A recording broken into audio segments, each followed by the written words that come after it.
Per la prima serie i blocchi di partenza: in corsia 1 Chiara Bagatella, Acquambiente, alla 2 Federica Pozzobon, Nord-Est, H2O, corsia numero 3 Elisa Maria Iotcu,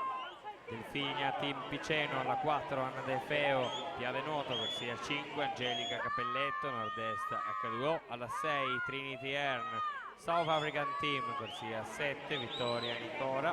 Piave Nuoto, corsia 8 Anna Pontarollo, Acquapolis.